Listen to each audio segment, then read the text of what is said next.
Hello दोस्तों, आप सभी का स्वागत है आपका अपना चैनल सक्सेस लाइफ में। आज मैं आप सभी को एक किले के बारे में बताता हूँ जिसे भूतों का किला या भूतों का शहर भी कहा जाता है।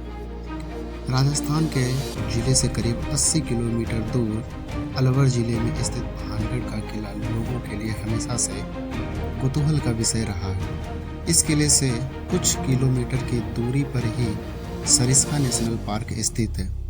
किले में कई मंदिर भी है जिसमें भगवान सोमेश्वर, गोपीनाथ, मंगला देवी और केशव राय के मंदिर प्रमुख मंदिर हैं। इन मंदिरों की दीवारों और खंभों पर की गई नक्काशी से अंदाजा लगाया जा सकता है कि यह समूचा किला कितना खूबसूरत और भव्य रहा होगा।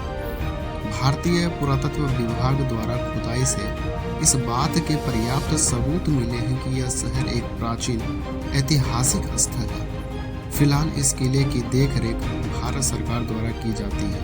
पुरातत्व विभाग ने यहां आने वाले पर्यटकों को सख्त हिदायत दे रखी है कि सूर्यास्त के बाद इस इलाके में कोई भी व्यक्ति नहीं रुक सकता है।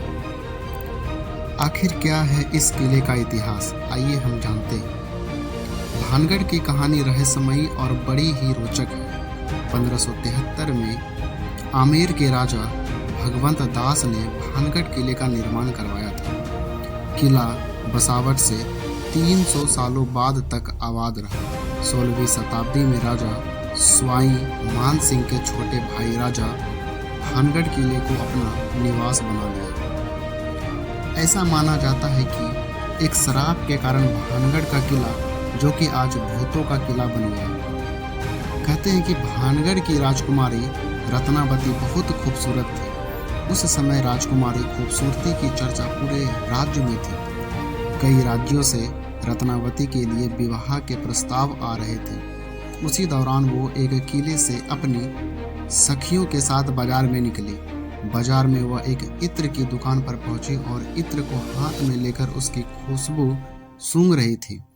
उसी समय एक दुकान से कुछ दूरी सिंधु सेवड़ा नाम का व्यक्ति खड़ा होकर राजकुमारी को निहार रहा था।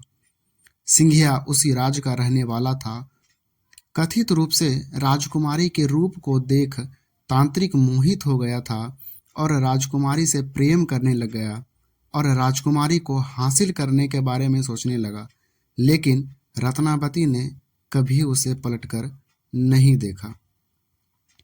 जिस दुकान से राजकुमारी के लिए इत्र जाता था, उसने उस दुकान में जाकर रत्नावती को इत्र की बोतल पर काला जादू कर उस पर वशीकरण मंत्र का प्रयोग किया।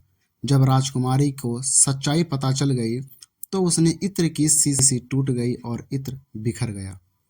काला जादू होने के कारण पत्थर सिंधु सेवड़ा के पीछे हो लिया और उसे कुचल डाला। सिंधु सेवड़ा तो मर गया, लेकिन मरने से पहले उस तांत्रिक ने श्राप दिया कि इस किले में रहने वाले सभी लोग जल्द ही मर जाएंगे और दोबारा जन्म नहीं लेंगे।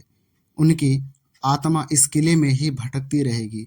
आज 21वीं सदी में भी लोगों में इस बात को लेकर भय है कि